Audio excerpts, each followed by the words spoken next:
baisse le son de la musique. Bonjour tout le monde, j'espère que vous allez bien. On est le dimanche 7 juillet, il est 15h pile poil. Heil Dead Hunter, Heil Benji. J'espère que ça va. On se retrouve comme chaque premier dimanche du mois depuis... Attendez, ça fait combien? J'ai noté combien?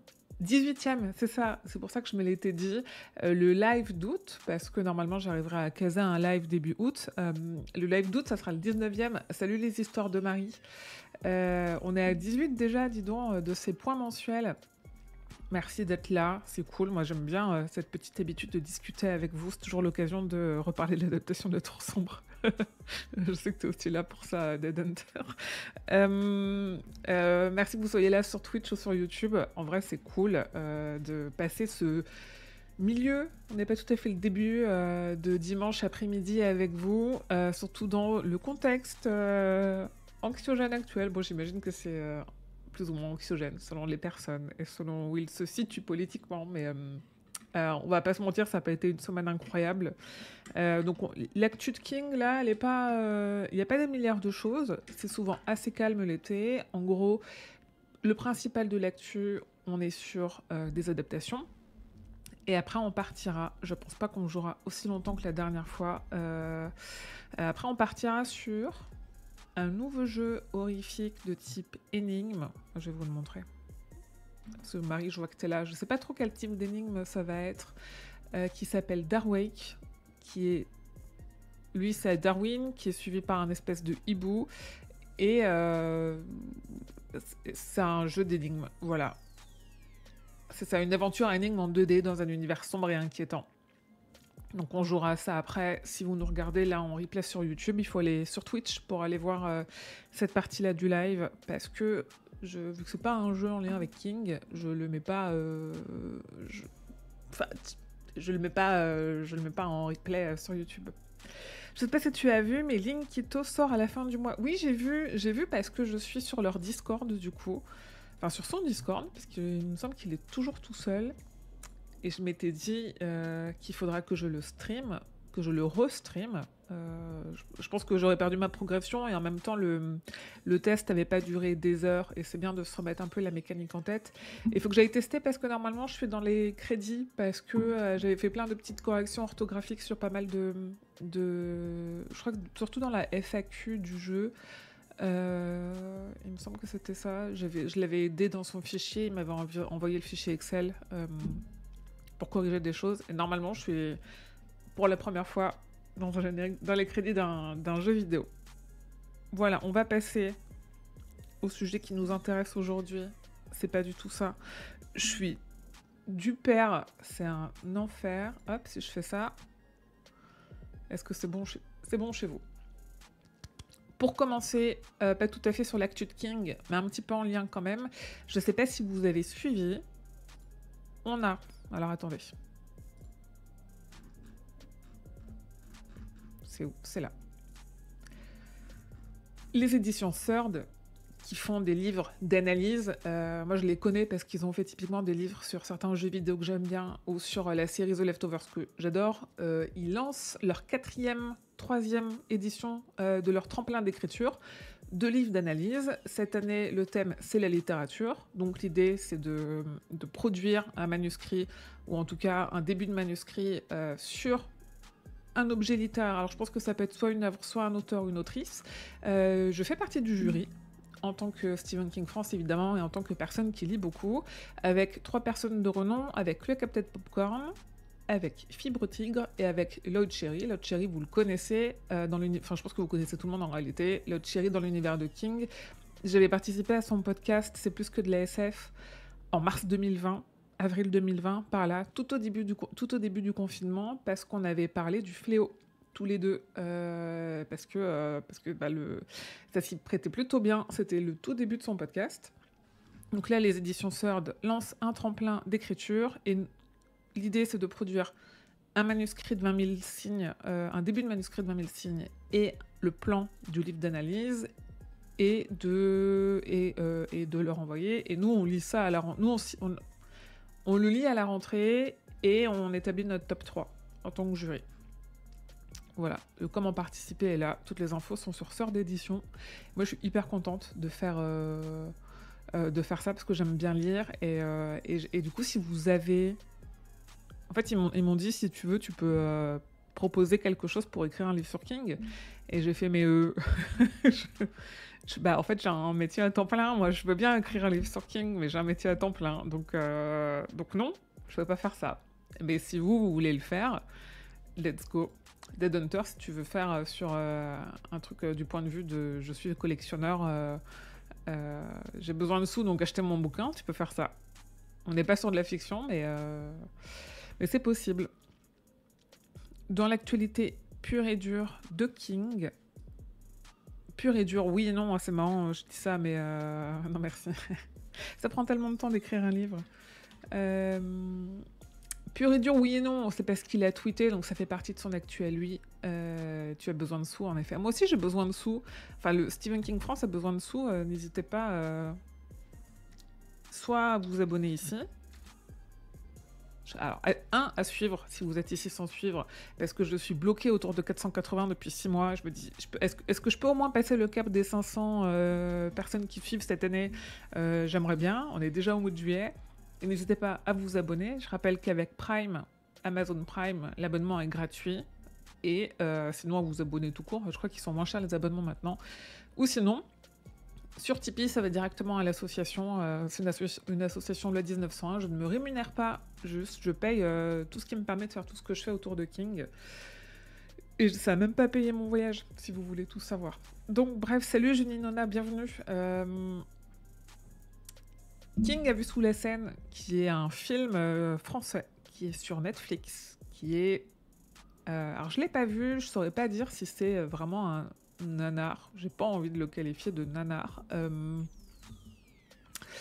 L'histoire, c'est une compétition de triathlon, enfin une compétition qui se passe dans la Seine, une compétition sportive, évidemment on est un peu en projection des JO, mais c'est pas les JO qui se passent dans le film, et il y a un espèce de requin géant qui traîne dans la Seine.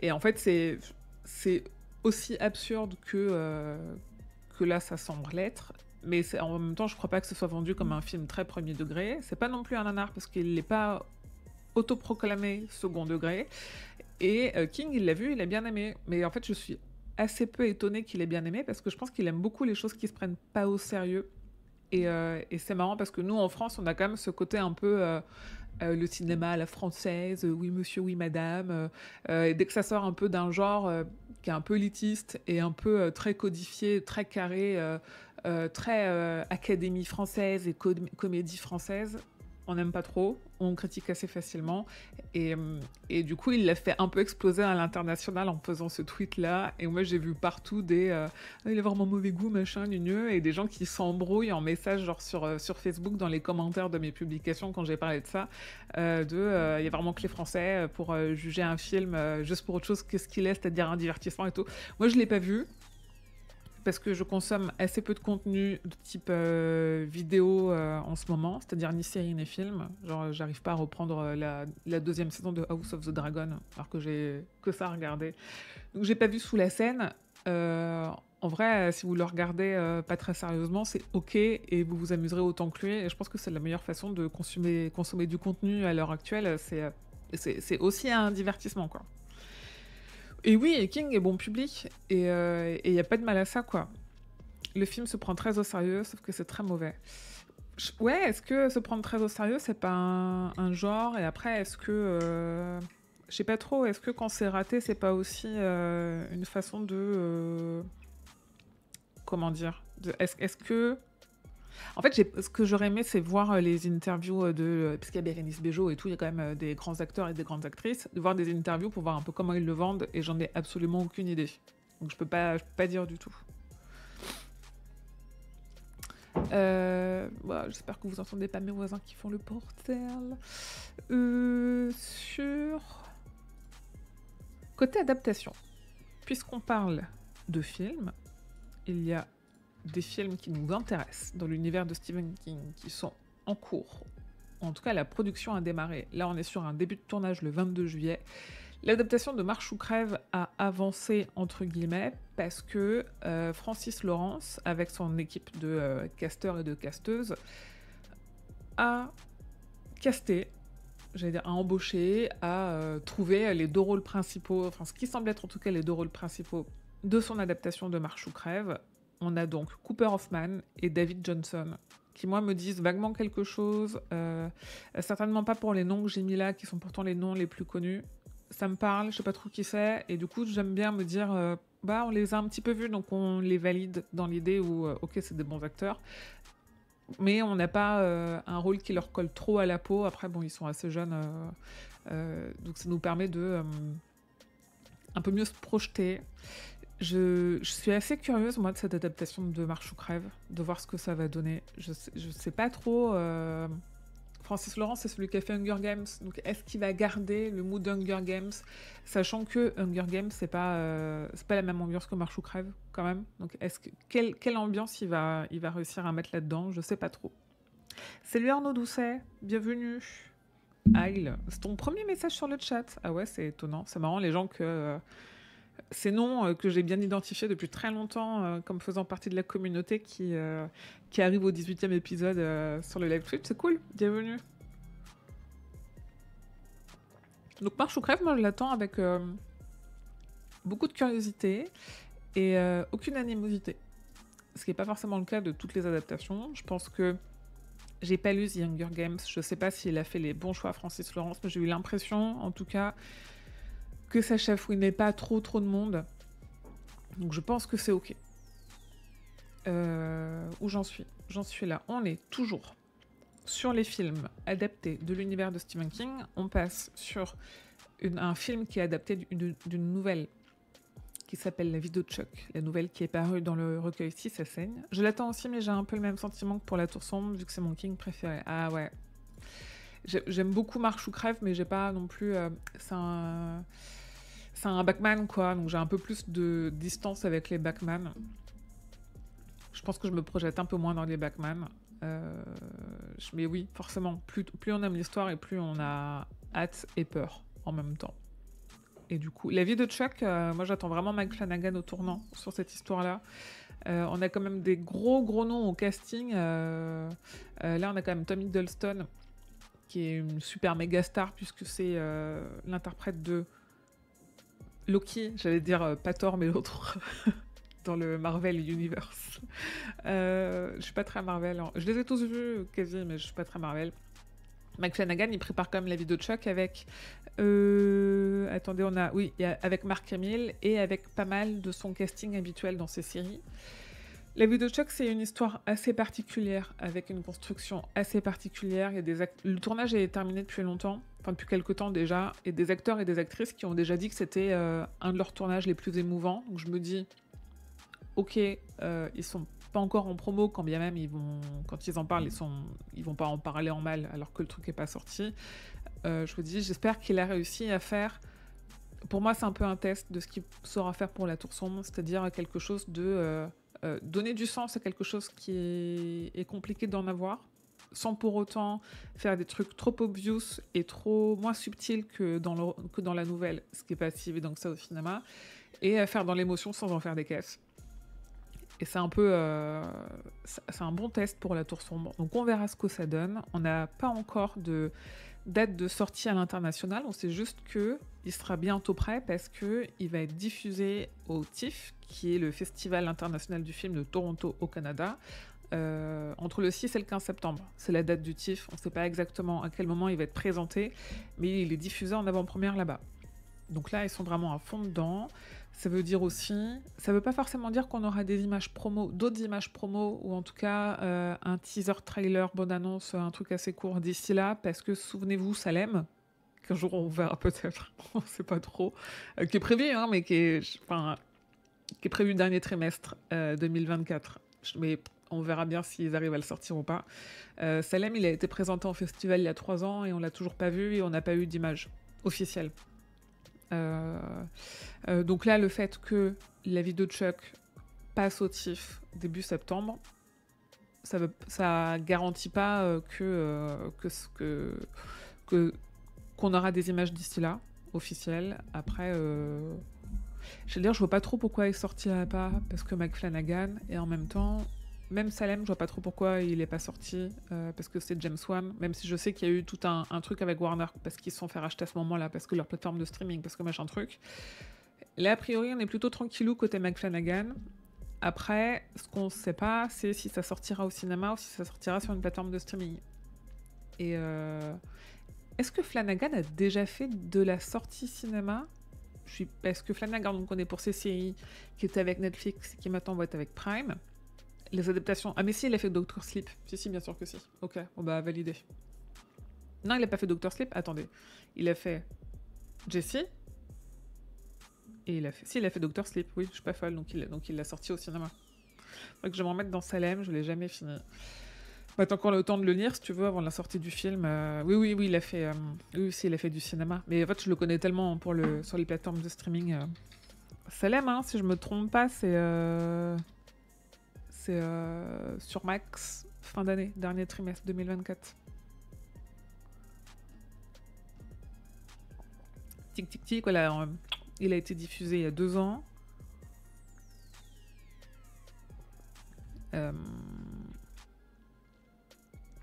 Voilà, dernier trimestre de l'année. Et moi, j'en avais déduit que ce serait sans doute pour Halloween. Enfin, ça serait dommage de le sortir à Noël.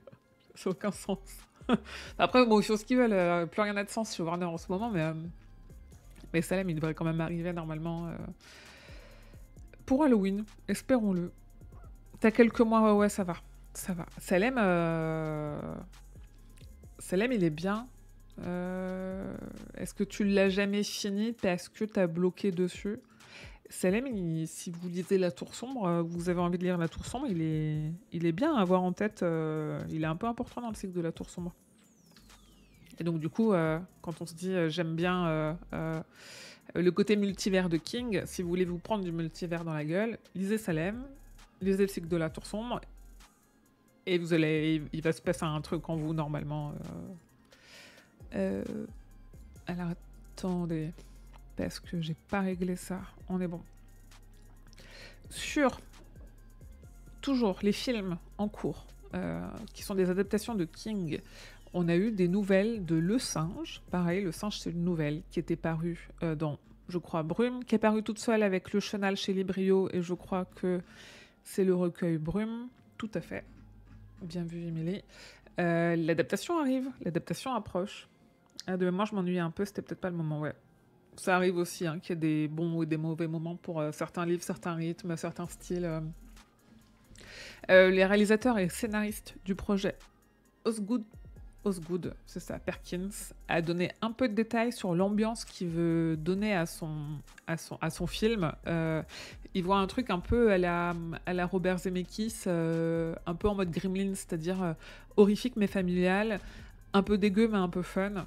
Et je me dis, pour Le Singe, ça peut bien passer parce que soit on fait un truc très premier degré en mode Annabelle, parce que Le Singe, ça reste quand même une peluche de...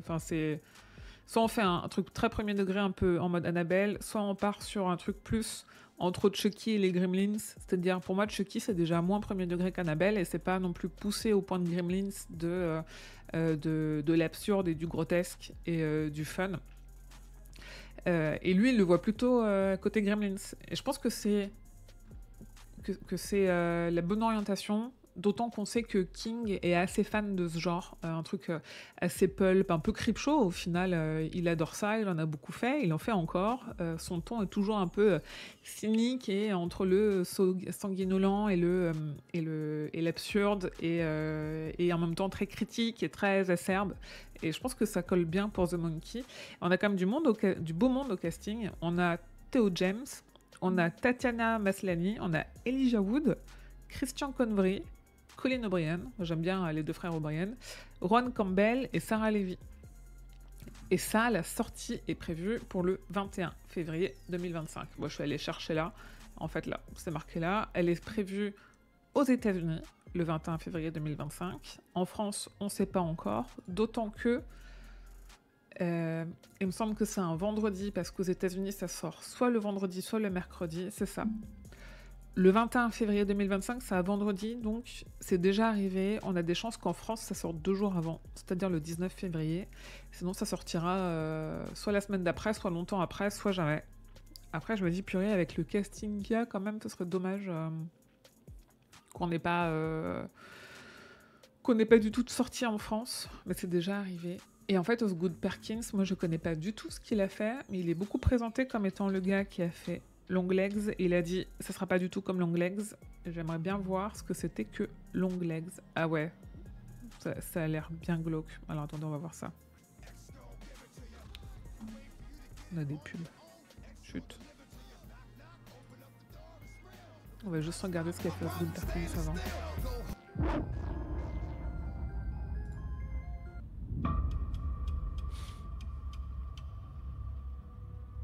Qu'est-ce que j'étais allée voir Il y a un film comme ça que je suis allée voir juste pour voir ce qu'avait fait le réalisateur.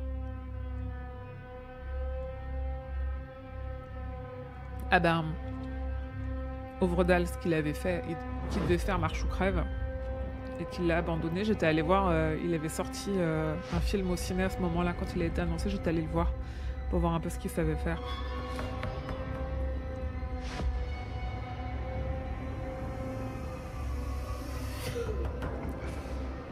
On est complètement sur, je pense, le genre de film que je suis incapable de regarder. En vrai, je suis contente qu'il fasse jour. C'est bien, je regardais pas à ce moment-là. Ah ouais, non, c'est mort.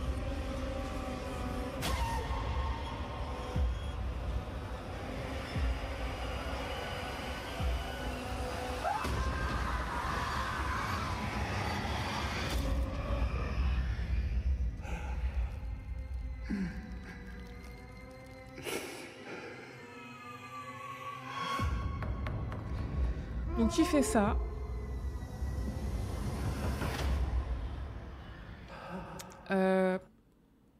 Il l'a dit, on sera pas du tout dans la même ambiance. Je sais pas, en fait c'est joli, ça veut pas forcément dire que c'est bon, que ça tient la route parce qu'il est réalisateur et scénariste. Après, ça a de la gueule. Ça veut dire qu'il sait au moins faire des choses, enfin ça a l'air d'avoir de la gueule, ça veut dire qu'il sait au moins faire des choses qui ont de la gueule. Franchement, on a eu l'adaptation de Boogeyman l'an dernier, ou il y a 2 ans, je crois que c'était il y a un an et demi. Elle était ok, et on n'avait pas besoin de plus que ce que nous avait donné. J'ai plus son nom, celui qui avait fait Boogeyman. Je pense que Le Singe, on est dans la même ambiance, avec quand même un casting de vol. Ouais, visuellement, ça se tient bien, donc il y a moyen de faire un truc assez joli. Là, on est quand même sur un entre Chucky et Annabelle une fois de plus, quoi. Oui, c'est ça, on n'en demande pas plus. On n'en demande pas plus. Il n'y a pas, en tant que, quand on est des gros nerds de King, comme nous on peut être ici, il n'y a pas de gros enjeux sur une nouvelle comme The Monkey. Et moi, j'aime bien me dire, adapter les petits trucs, les petites histoires, ou les nouvelles et tout, amusez-vous là-dessus, et touchez pas au multivers, et touchez pas au classique, où on a un peu plus de... Disons qu'émotionnellement, on est un peu plus engagé dedans, quoi. Petit plateau sombre. Boogeyman était sympa, visuellement réussi, diversement. Moi, j'ai bien aimé Boogeyman. J'ai vraiment bien aimé, et j'ai trouvé le Boogeyman très bien fait, et j'étais contente de voir une belle créature. Il n'y a pas de grosses attentes, ouais. En même temps, quand ton père c'est Norman Bates, ça doit pas mal influer sur toi. Qui est le père de... Attends, je réfléchis. Ah oui, c'est ça que tu disais, que Os Perkins est le fils d'Anthony Perkins. Non mais Dead Hunters, tu savais le nombre de rêves cinéma que je n'ai pas. Ok, donc Os Perkins qui fait Le Singe a pour papa Anthony Perkins qui a joué Norman Bates dans Psychose. J'ai refait le lien. Et coucou grand poil, t'as vu, j'ai coupé mes cheveux, comme je te disais. Boogeyman, la nouvelle m'a fait flipper, autant dire que le film c'est non, je tiens à mon sommeil. Oui, alors oui, il y a ça aussi, en fait, ça dépend sur quoi jouent vos peurs. Moi, alors, est-ce que Le Singe pourrait me faire peur? Oui, si on est sur un mood, un objet qui prend vie la nuit dans une chambre, clairement, moi j'ai pas dans ma chambre. Je regarde parce qu'on est actuellement dans ma chambre. J'ai des bouquins et des plantes. Et encore, les plantes, ça peut être un peu critique parce que ça fait des ombres. Vu que j'ai peur du noir, je vais pas mettre un objet où j'ai l'impression, ou dans un cauchemar, ou dans un mauvais trip, il pourrait me donner l'impression qu'il prend vie. Et vu que j'ai peur du noir, Boogeyman, clairement, le film a eu certains moments efficaces sur moi. parce que j'ai peur du noir et que l'histoire dans le placard, c'est l'histoire de ma vie. Je dors, j'ai un grand placard dans ma chambre et j'ai deux portes, la porte de la salle de bain et la porte qui mène sur le couloir. Tout est fermé. Même canicule 35 degrés l'année dernière, 30 degrés dans ma chambre la nuit, faire de l'air avec les portes du salon de la cuisine qui sont ouvertes. Que dalle, pas possible, tout est fermé. Voilà, je ne peux pas laisser entrouvert un truc. C'est aussi une question de sensibilité.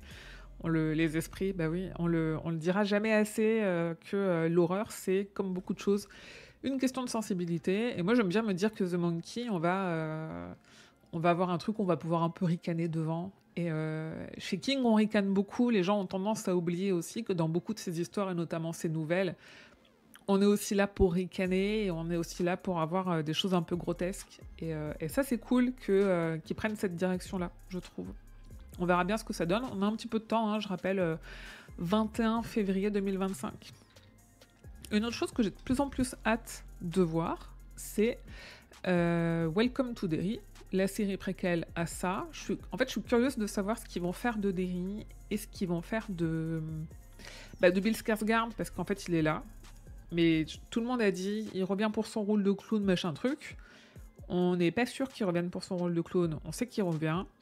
Il a été annoncé assez tardivement, il est arrivé sur le tournage à Toronto assez tardivement aussi, donc c'est pas un gros rôle récurrent dans la série.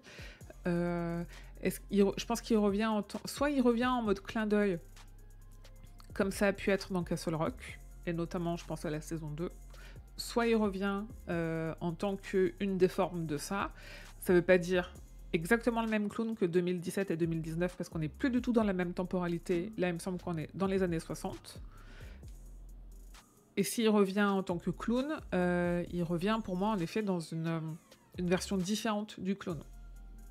Donc ça, je suis assez curieuse de voir. Je pense que Barbara et Andrés Muschietti, ils peuvent un peu s'amuser avec le Kingverse sans pour autant tout dénaturer. Parce que là, l'idée, c'est on suit des enfants dans une ville où il y a l'armée de l'air avec un mystérieux bunker de projets spéciaux. On est dans du full Stephen King, rien qu'avec des enfants, un bunker de projets spéciaux. Et ils sont à la recherche d'un enfant qui a mystérieusement disparu. Et il y a une menace qui traîne, qui est ça. Ok, en vrai, il peut y avoir un truc cool à faire. Moi, je trouve que dans les deux ça de 2017 et 2019, le premier est celui que j'ai préféré parce que j'ai trouvé la direction des enfants vraiment excellente, le choix des enfants vraiment excellent. Le 2, j'ai moins accroché parce que j'ai trouvé que ça allait trop vite, que les CGI sur... En fait, ils avaient repris le casting d'enfants pour faire les flashbacks, sauf que ils avaient pris 3 ans, les gamins, donc ça se voit entre 11 ans et 14 ans, t'es plus du tout la même personne physiquement, enfin, il y a beaucoup de choses qui changent, et ils avaient fait des CGI dessus, du de-aging, même, ils avaient appelé ça, pour essayer de les rajeunir, et ça fonctionnait pas du tout. Enfin, le 2, il m'a un peu passé à côté, le 1, je l'ai adoré, et je l'adore toujours autant. D'ailleurs, je peux te le regarder ce soir. Le 1, je l'ai vu quand j'étais à Bangor, parce que c'était un peu obligé, je l'ai revu. Du coup, ils sont bons avec des enfants, ils savent les choisir, ils savent les diriger. Il faut voir le budget qu'ils auront, mais sur le premier film, ils n'avaient pas autant de budget que sur le deuxième, donc on s'en fait pas trop non plus. En même temps, la licence ça, elle a vraiment généré beaucoup d'intérêt. Donc là, on a 10 noms qui ont rejoint le casting, et on n'a aucune idée de ces 10 personnes, quel rôle ils vont jouer. Et moi, là... Bon, après, comme je disais tout à l'heure, je regarde pas grand-chose, donc je saurais pas dire, il n'y a pas de nom qui me parle. Welcome to Derry, plus ça va, moins ça m'emballe, mais je ne demande qu'à être agréablement surpris, ouais. Moi, au début, j'étais un peu, ouais, on verra, et là, je me dis, ah ok, cool, potentiellement, il y aura peut-être des choses intéressantes. Pas du tout emballé par Welcome to Derry, ça étant pour moi mon king de référence sur tous les plans. Ah oui, en effet, on en revient à ce que disait Dead Hunter sur Marche ou Crève, ça dépend de l'implication que tu as dans l'histoire. Moi, je me souviens quand 2017 et ça 2019 sont sortis, toutes les personnes qui avaient grandi avec la version 90 de ça, le téléfilm, avaient eu beaucoup de mal à se projeter dans la nouvelle version. Moi, j'ai pas grandi... En fait, moi, le ça de 90, je l'ai vu très tard, je l'ai connu que très tard, je suis complètement passée à côté. Et du coup, ma référence pour ça, c'est d'abord le livre, et ensuite ça 2017, parce que le 90, je l'ai vu trop tard. Pour moi, il avait déjà mal vieilli, il me parlait plus, il était trop daté en fait. Je pense que je l'ai vu en 2010, c'était trop tard. Et j'ai pas du tout de nostalgie envers les vieux films. Du coup, j'avais eu un peu de mal à me projeter dedans. Donc moi, la modernisation de la licence, ça, elle est ok. C'est juste, en effet, il y a un côté où j'ai pas forcément envie qu'on essore trop la mythologie qui va avec. Donc ça dépend ce qu'ils en font. Soit ils traitent pas du tout des origines de ça, ce qui est pas du tout le projet, hein, ils veulent en parler, et, euh, et au moins on est sûr qu'ils font pas n'importe quoi. Soit ils réussissent à créer des ponts, et en fait le truc c'est vu qu'on n'a pas de multiverse de King au cinéma et en série, le pont qu'il faut créer c'est avec la série La Tour Sombre, mais on n'en est pas là pour La Tour Sombre, on verra, on verra. Je pense que Muschietti essaie de surfer sur le succès des films, surtout après qu'elle se soit ramassée chez DC. En fait, ouais, Muschietti, depuis ça, il n'a pas refait grand-chose. Il a eu des projets d'adaptation de King, il devait notamment faire Chantier, et au final, ils l'ont pas fait. Mais genre, ça a été annoncé en 2020. Après, oui, bon, il y a eu le Covid. Voilà, il devait faire L'Excursion, et il me semble à un moment qu'ils avaient Chantier, lui et sa sœur. La Director's Cut, on l'a jamais vu. Là, je vois dans le début des résultats de recherche qu'on doit avoir une Director's Cut que j'avais oublié. Que dalle, niet. En effet, je pense qu'il... Dead Hunter, tu connais mieux que moi le nombre de poupées ça qui sont sorties. Franchement, évidemment qu'il essaye de surfer dessus. C'est difficile de lui en vouloir et en même temps, est-ce que c'est vraiment utile? Est-ce que c'est vraiment ce qu'on a envie de voir? On sait pas trop. Merci pour le follow, Jojo. Bienvenue. Bienvenue à toi. On est sur les adaptations de King. Alors, Brisac, c'est beaucoup trop. Mais oui. Beaucoup trop pour ma patience. C'est-à-dire que là, ça fait longtemps que j'ai pas parlé de produits dérivés sur le site, mais parce que ça me saoule. Je me dis, je suis pas là pour ça. Et beaucoup trop pour le budget. Et ça continue. Mais c'est ça, en plus, ça continue. Et ça va pas s'arrêter. Attends, Welcome to Derry, elle est prévue pour 2025. Je sais plus s'ils ont donné... S'ils ont visé un trimestre en particulier en 2025. Je suis pas sûre. Non, voilà. Mais c'est-à-dire que là, normalement, dans 1 an et demi, nouvelle salve de figurines. Parce qu'en fait, il y a ça aussi dans le retour de Bill Skarsgård. On se dit, ils vont nous faire une... En fait, moi, j'aurais dit, ils vont faire autre chose avec lui, typiquement ce personnage-là. Et le truc, c'est que je pense que Muschietti a beaucoup besoin de l'argent de la licence ça, notamment du clown. Et donc, et la meilleure façon pour vendre du clown, c'est de faire une nouvelle version du clown avec Bill Skarsgård, qui est vraiment monté en flèche depuis la sortie des 2 films, en termes de popularité, j'entends. Et vu que là, on est un peu plus pour les ados, quoique non, c'est le même public que les films. Mais une nouvelle version du clown, ça veut dire une nouvelle série de produits dérivés à l'effigie d'un nouveau clown. J'ai rejoint le Discord récemment, c'est la première fois depuis que j'ai l'occasion de passer sur un stream, alors me voilà, et ben merci, et merci d'avoir rejoint le Discord. Venez sur Discord, on se marre bien. On parle pas que de King, ça non, mais on parle de King aussi, de plein de trucs. C'est vraiment un espace que j'aime beaucoup avec plein de gens, et vous pouvez voir Dead Hunter, et notamment beaucoup là, ça fait partie des membres actifs du Discord. Grand Poil aussi. On parle presque pas de King. On parle plus d'autres trucs que de King. C'est vraiment un grand serveur communautaire. Quand on veut parler de King, il y a toujours du monde, mais c'est vrai que ça a tendance à parler aussi d'autres choses. Mais c'est bien, on parle de séries, de films, de BD, de livres, de l'actualité. On a des salons dédiés aux sujets politiques du moment. On a un salon pour tous les trucs qui nous rendent heureux, un salon pour aller râler sur tout et n'importe quoi. C'est vraiment, ça parle tricot aussi. On a beaucoup de tricoteuses et de crocheteuses et crocheteurs. Je bois Grand Poil. Mon avis perso, obligeant vers le clown à un moment. Ouais, je pense aussi. Je pense pas que le sujet, ça va être en termes d'histoire. Le sujet, ça va être en termes de... On veut développer la licence et l'aspect produit dérivé de la licence. Et en parlant d'histoire, on a enfin des nouvelles de la série L'Institut. Bon, après, on va dire le Covid, machin du mieux.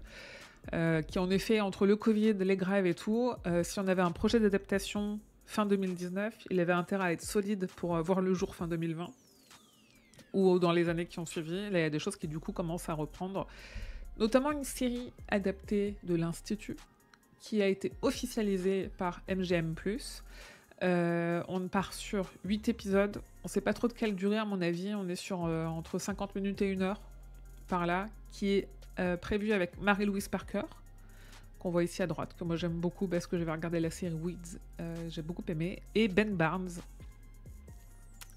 qui, si je regarde comme ça, a l'air d'avoir joué dans Game of Thrones, mais je suis pas sûre. Je l'ai pas mis là. Je vais voir qu'est-ce qu'il a fait.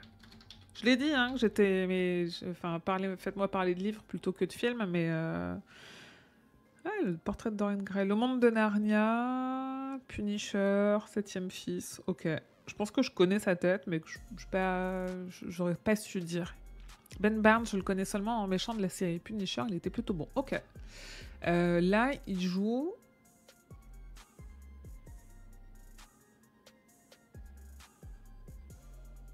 Ah, Tim. Enfin, en fait, j'ai commencé à lire à partir de là. Donc j'étais en mode, attendez, j'ai pas mis ce qu'il joue. Enfin, lui, on sait pas ce qu'il joue, alors qu'elle, on sait. Je sais plus qui est Tim Jamison dans l'Institut. Est-ce que c'est le père? Est-ce que c'est le... Non, parce que c'est Luke Ellis, le gamin. Donc le père, c'est Ellis aussi. Du coup, c'est un méchant. Attendez. Promis, je vous spoil pas. L'Institut, je l'ai lu il y a longtemps. Et je pense qu'il faudrait... Non, je vais pas dire que faudrait que je le relise. Non. Sinon, ça va être clippé et ça va me retomber dessus quand on va faire ou refaire l'Institut. Je sais plus si on a déjà fait l'Institut pour le roi Steven. Je suis paumée. C'est un enfer cette semaine. Je suis complètement à côté de la plaque. Attendez, je vous lis... Tim Jamison quitte son emploi en Floride. Ah, c'est peut-être...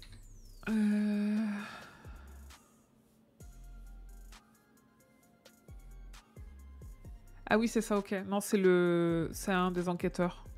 C'est le héros, Tim. Mais oui, grand poil, en plus, je sais que c'est là. Je sais que Dead Hunter, il est aussi capable de le faire. À tout moment, il y a Flexbooks qui se pointe et qui fait des clips aussi. Non, non, hein, non, non, non, vous m'y prendrez pas. Et moi, j'ai adoré la fin de l'Institut, en fait. Et je pense que rien que pour ça, il faut qu'on le fasse pour le roi Steven, pour que je me remémore. Mais ça sera une bonne occasion de le faire dans le roi Steven, la sortie de la série. Quand elle sortira un jour, on n'en est pas là. Et coucou Margot, bienvenue. De toute façon, on ne croit pas une seconde à une relecture. Oui, personne n'est dupe. Personne n'est dupe. Je pourrais les mettre en point de chaîne, genre Émilie relit un livre et je vous trollerai et je relirai genre un librio. Oui, on est toujours à fond dans l'actu. On en parlera tout à l'heure. C'est dans mon conducteur, on va parler de Roi Steven incessamment sous peu. Mais en vrai, l'Institut, ça peut être très chouette. En série, ça rend bien. Il y a un mood... alors, sans l'aspect années 50, il y a un mood un peu 22-63, je pense, dans le rythme qu'on pourrait avoir. Ou alors, ils vont vouloir nous faire un truc très... Il faut voir. En vrai, il faut voir. Mais j'ai failli spoiler la tour sombre. Mais non, très bien. J'attends de voir ça. Mais oui, mais Bazar, mais moi j'attends que ça qu'on fasse Bazar. En plus, il y a genre Zéphiriel qui fait la 19e palabre avec nous. Ça fait 2 ans qu'il a dit « Eh oh, si vous faites Bazar, je veux venir avec vous ». Mais en fait, on a... au Roi Steven, on a aussi des soucis de temps en ce moment qu'on arrive à dédier à la lecture et au résumé. Tout le monde est un peu épuisé et c'est un gros rythme quand même le Roi Steven quand on veut faire un roman entier. Mais on fera Bazar un jour, on a du monde qui veut venir. Pour l'Institut Dead Hunter, c'est 8 épisodes. Ce qu'on sait pas, c'est la durée. Et entre 45 minutes et 1 heure sur un épisode, enfin sur 8 épisodes, ça change beaucoup de choses du coup. Entre 45 minutes et 1 heure, potentiellement, c'est 2 heures de différence à l'arrivée. Bah, ouais, et en même temps, est-ce qu'il y a besoin... tu vois, si on est sur 8 heures, est-ce qu'il y a besoin de plus de 8 heures pour l'Institut? Genre 22-63, la série, pour moi, elle s'en était très bien servie. En fait, je pense à ça parce que c'est un one-shot. Mais genre, ou l'Outsider. L'Outsider, ils s'en sont très bien sortis aussi. Pour un truc en une saison. Je parlerai pas du Fléau parce que le Fléau, ça aurait mérité d'être plus long pour justement le développement des personnages. Tu vois, 8 épisodes, 1 de 81 minutes et 7 qui étaient entre 42 et 58 et 57. Et pour moi, c'était ok. Prenez votre temps, c'est toujours mieux, ça fera toujours un bel épisode. Ah, pour Bazar, ouais. Tu vois, grand poil, la commande pour Bazar est passée, hein. Et qu'est-ce que je voulais regarder? L'Outsider aussi, la série. Je crois qu'on était sur 8 aussi. Hein. The Outsider, série télévisée. Non, 10 épisodes, entre 50 et 60 minutes. On est ouais. Il y a 1 ou 2 heures en plus, si on compte que là, il y avait quand même un bon 20 minutes en plus. Ok, ouais, bon, il y a 2 heures en plus sur la Outsider. Pas de pression, je gère pas la pression. Non, non, non, juste voilà. On fait plus voter les auditeurs et auditrices, mais ils trouvent toujours un moyen pour s'exprimer. Ouais, 10, la Outsider. 8, ok, on verra. Est-ce qu'il y avait plus... Non, ouais, je pense que oui, en effet, j'aurais plus vu 8 l'Outsider et du coup 10 l'Institut, si on devait comparer. Quand bien même, oui, si on se donne bien le temps d'une bonne heure pour un épisode, il y a moyen de faire des choses cool. Quand est-ce qu'on fait le vélo d'appart? Dôme, non. Non, non, pas Dôme. Ni le livre, ni la série.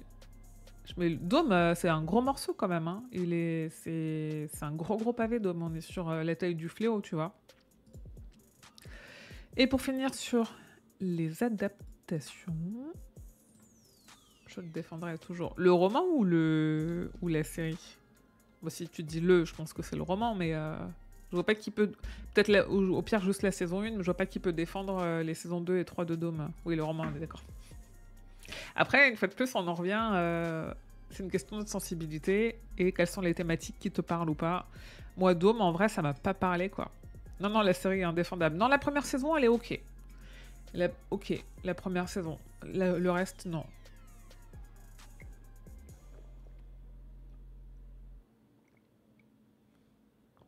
Mon café est froid vu que je fais que de parler. Toujours, pour finir, sur les adaptations. Oui, j'avais lu d'une traite les 2 tomes aussi. Mais ouais, la thématique m'avait pas inspiré. Après, c'est peut-être juste une question de période, tu vois. Je me dis, si je le lisais maintenant, avec peut-être un peu plus de critique politique dans la caboche, peut-être que je pourrais, tu vois. À voir. Alors, on va parler de Riding the Bullet en premier, qui est l'adaptation de Un tour sur le bolide, qui est une nouvelle qui est sortie toute seule chez Albin Michel il n'y a pas longtemps. Ah, là il y a un truc qui devrait être en italique et qui l'est pas, je me le note. Qui sort chez ESC Éditions.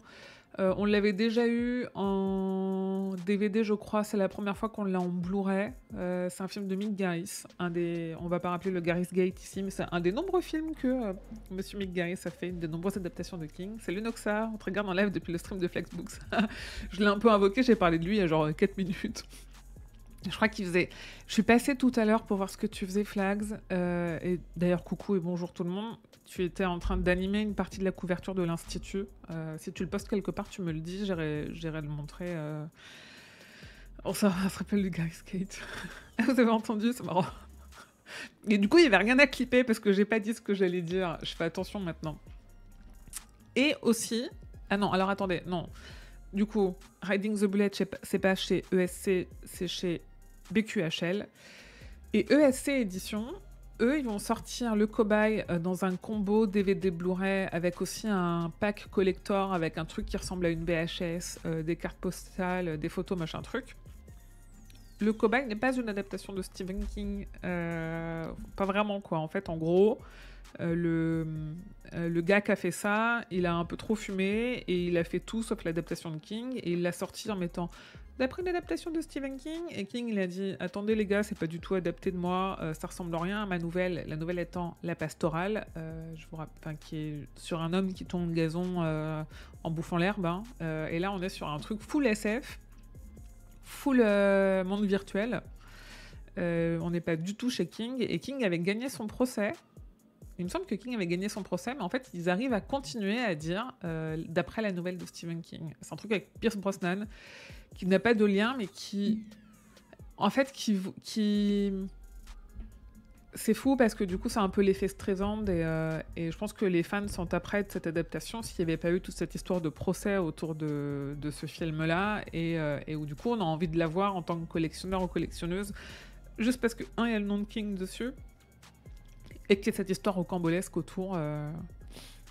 Oui, c'est ça, le lien. À un moment, il y a une tondeuse. En fait, le gars, le réalisateur, a dit non, mais si, il l'a dit dans un podcast. Je voulais faire un film sur la réalité virtuelle et cette société de production avait les droits de la nouvelle Stephen King, de Stephen King. Donc, je l'ai intégré dans une toute nouvelle histoire. Stephen King aimait le film, machin. En effet, c'est ça. En gros, c'est comme si on disait moi, je voudrais adapter le singe. Du coup, je vais faire un. Mais je veux pas faire la nouvelle. Donc, on va dire que je fais un truc dans un vaisseau spatial avec des aliens qui attaquent. Et en fait, les aliens, dans leur sac, ils ont un singe, un jouet de singe. Et c'est tout. Et le lien est là, il y a juste ça, quoi. Donc, c'est fun pour l'histoire. ESC, ils ont fait des très bons trucs dans les adaptations de King. Donc, ça méritait quand même d'en parler parce que, quoi qu'il arrive, il y a le nom de King dessus. Mais voilà. Oui, c'est très 80s cette histoire. Il y en a plein des histoires comme ça. Et The Lawnmower Man, qui est le nom en VO, il y a eu un jeu vidéo. Je sais pas si.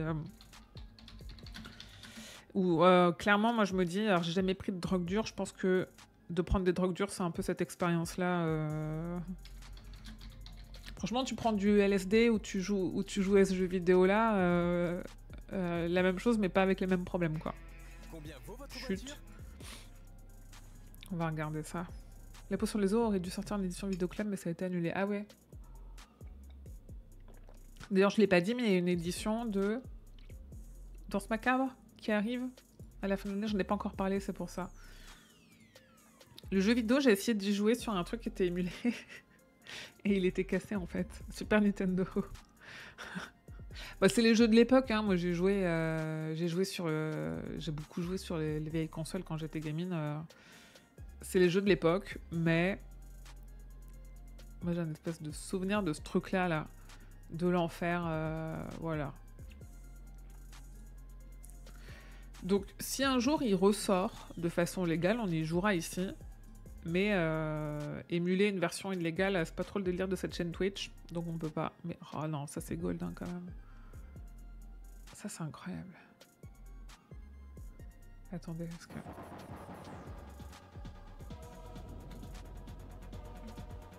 J'ai arrêté la musique, j'arrive.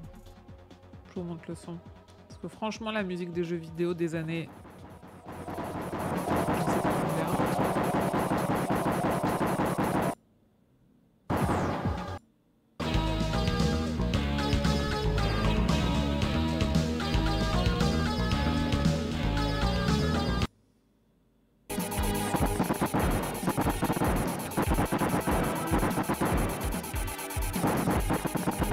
Voilà.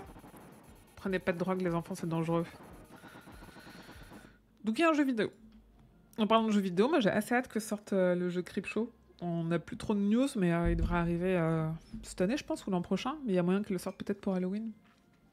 Un problème avec le fournisseur des boîtiers, j'ai fait la version Mega Drive, j'ai rien compris. Ah oui, alors le fournisseur des boîtiers pour la potion les os en version vidéo club, ok. J'ai la version Mega Drive, j'ai rien compris, et c'est extrêmement dur en plus. Ouais, mais en vrai, les jeux de l'époque sont durs, hein. Moi, je pense qu'aujourd'hui, tu me refais jouer à Alex Kidd, je pleure. Parce que j'aime pas les jeux durs.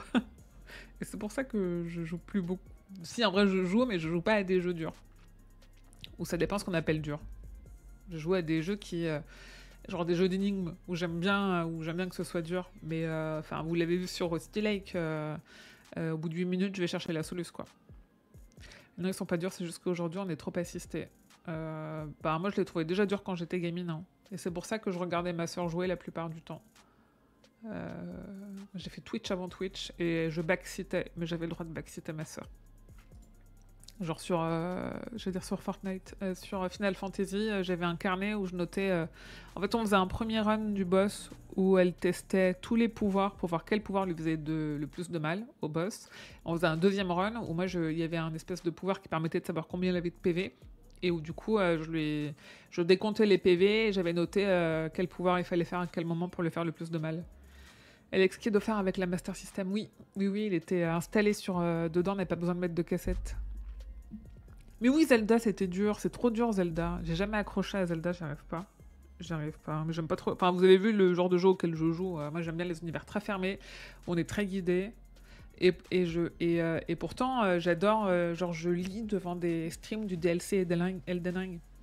J'adore ça, j'adore ces jeux-là, ils me fascinent, mais j'ai pas du tout envie d'y jouer. Genre Outer Wilds, niet. Et moi aussi, je demandais à ma soeur de débloquer quand j'arrivais pas. Non, moi, je ne demandais pas de débloquer, elle jouait et j'assistais. J'étais son assistante. Et maintenant, on joue ensemble à Fortnite tous les vendredis soirs. Et les dimanches soirs de soirée électorale, genre dimanche dernier, en mode oula, viens, on joue à Fortnite, ça nous détendra. Un Flexbooks, on joue à Fortnite avec nos frères et sœurs, n'est-ce pas? J'en étais où? Oui, les adaptations. Non, finito les adaptations. Dans la partie d'hiver, on a des podcasts qui sont sortis. On faisait ça aussi avec mon frère. Mais ouais, c'est trop bien. En vrai, c'est trop bien. C'est une façon de jouer à deux avant qu'on puisse jouer à deux. Parce qu'il y a les jeux en coop, en vrai, moi sur ma PlayStation 1, il y avait quoi? Il y avait le truc avec les bulles là. Et encore, c'était du versus. Il n'y avait pas vraiment de jeu coop. Et moi, je suis quand même plus jeu coop. Donc, je vois même pour les jeux de plateau. Même les jeux de cartes, tu vois, Grand Paul, je sais que si t'es encore là, l'Orcana, je préfère jouer à la version qui est sortie où on est en coop contre Ursula que en 1 versus 1. Mais surtout, moi, je joue avec des gens qui font du TCG à longueur de journée. Qu'est-ce que tu veux que je gagne contre eux Du coup, j'aime bien la version on va construire des decks pour essayer de battre Ursula et où la différence qu'il y a, parce que je suis moins habituée à ces formats-là, elle m'aide parce que du coup, je joue avec quelqu'un qui sait bien jouer.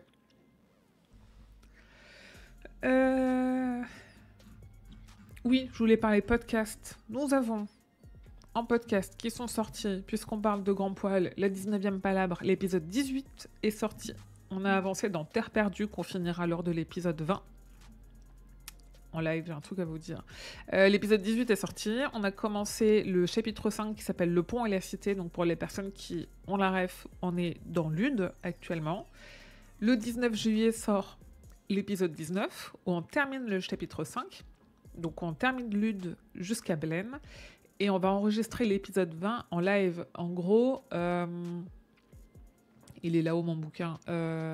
Une fois qu'on a fini le chapitre 5, il reste genre 40 pages. Donc en live sur cette chaîne, le 20 juillet, le 30 juillet.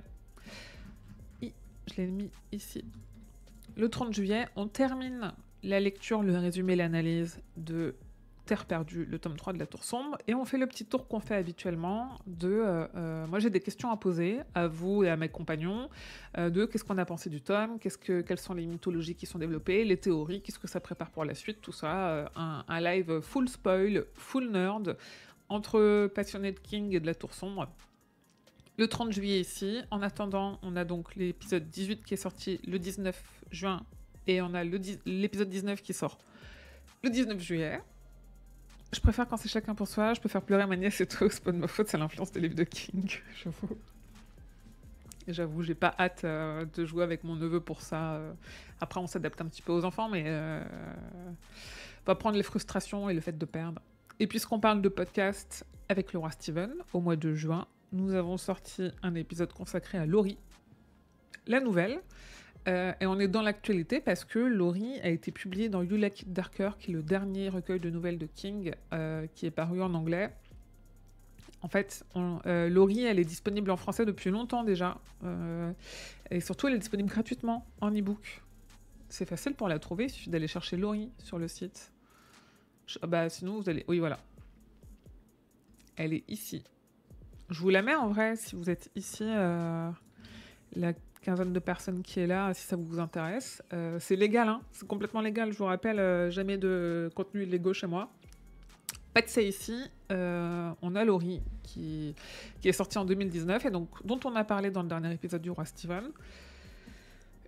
Et je sais pas quel sera le prochain épisode du Roi Steven, on vous tient rapidement au courant là-dessus. J'ai essayé la Tour sombre, j'ai tenu jusqu'au début du tome 3, mais ce n'est vraiment pas le King que j'aime. Par contre, j'adore vous écouter parler des livres, découvrir le multivers. Ah, cool! En effet, si vraiment vous n'arrivez pas à lire, ça sert à rien de vous forcer. Et si vous voulez connaître l'histoire, du coup, soit en mode Le Roi Steven, où on découvre au fur et à mesure, ou soit en mode la 19e Palabre, où on est full projection sur ce qui va se passer après, et où en plus on détaille quand même vachement plus que Le Roi Steven, mais en même temps on n'a pas le même but, pas le même objectif dans chacun des podcasts. Pour la partie podcast, il me semble que c'est tout. Ah oui, je voulais vous montrer. Télérama. Je suis là. Je vous remets, j'ai pas mon retour. Télérama a sorti ça. Enfin, ça. Ça, c'est le Télérama de cette semaine. Qui est le Télérama numéro 3886. Est-ce que 3 plus 8 plus 8 plus 6, ça fait 19? Non. Pas du tout. Mais 3 plus 8 plus 8, ça fait 19. Ils ont un cycle de l'été, une série de l'été qu'ils appellent ça, sur King, où en fait, chaque semaine, de cette semaine à la dernière semaine de juillet, en gros chaque semaine de juillet, sort un dossier. Alors je parle de dossier, on est sur un article de 2 pages. Enfin là ça fait 3 avec la photo, on verra pour les prochains. Sur Stephen King, évidemment, vous le reconnaissez, hein, c'est Stephen King, c'est bien lui. Le premier est sorti cette semaine avec le King vu par ses pairs, donc où on a une série d'auteurs et d'autrices qui parlent un peu de ce qu'ils aiment chez King, l'influence que ça a eu chez elle, chez eux, et la place qu'il peut avoir aujourd'hui dans le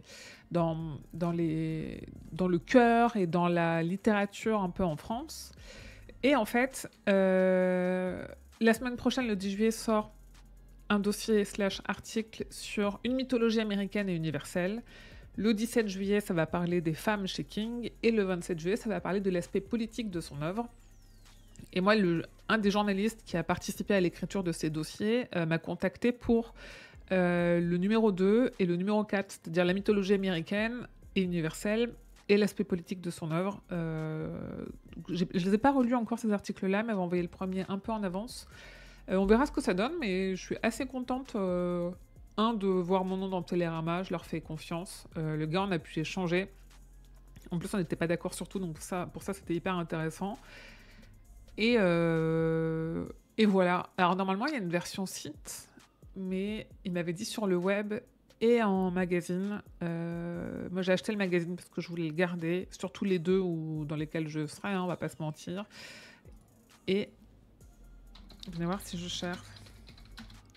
Parce que quand j'ai cherché il y a 2 jours, ça n'y était pas encore. Non, c'est que ça, novembre 2023, machin. Et non, pas encore. Je lui poserai la question. En réalité, j'irai lui demander. Donc voilà, donc Télérama nous prépare un petit cycle King pour tout le mois de juillet. Sachant qu'un exemplaire de Télérama, c'est... Attendez. Je crois que c'est 4 €, 5 €, un truc comme ça. 4,70 €. Ça fait quand même presque 20 balles au bout du compte pour ce qui devrait être même pas une dizaine de pages sur King. Et peut-être des choses que quand on est très fan, on a déjà lu. Mais je trouve ça qu'il soit... Enfin, Télérama, ça reste un magazine qui est très vendu, donc c'est cool de pouvoir parler de King pendant 4 épisodes d'affilée. 4 magazines d'affilée.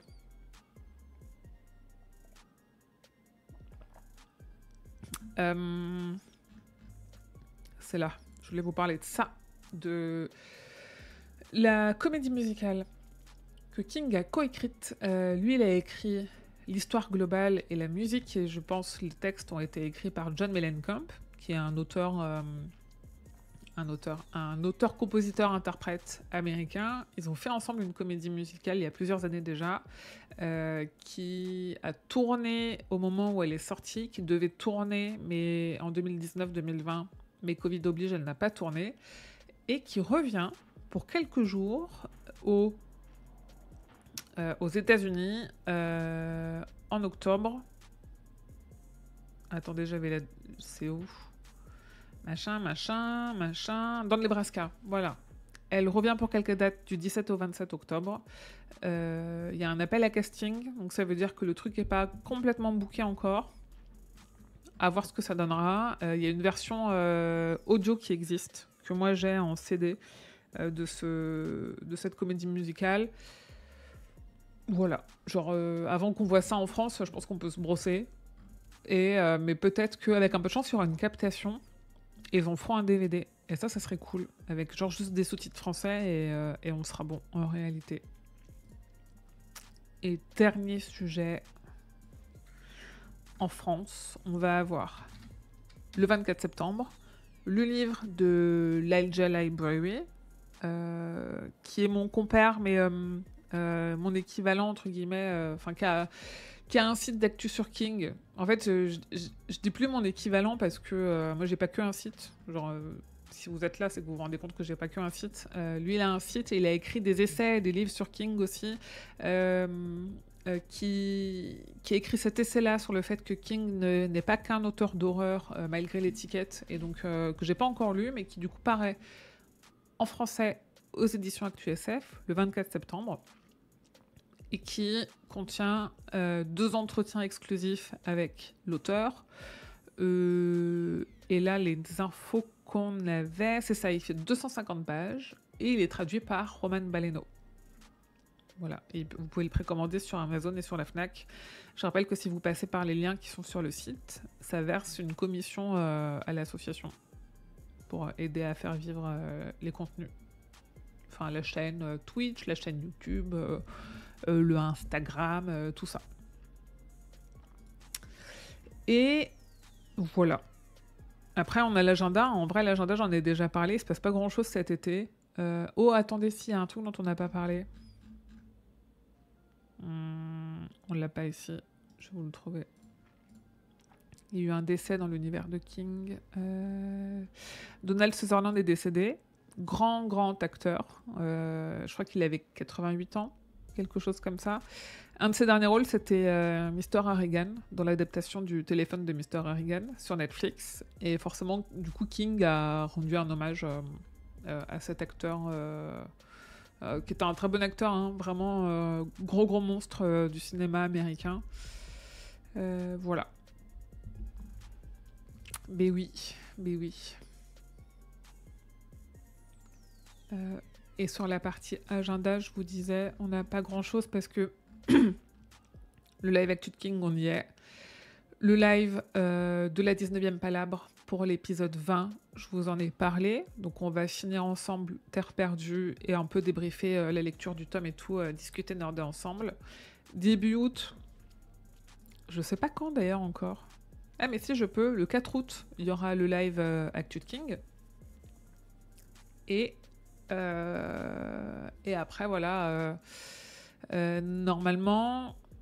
Le livre de poche sort au format poche, la nouvelle traduction de Shining. Ça devrait arriver le 21 août.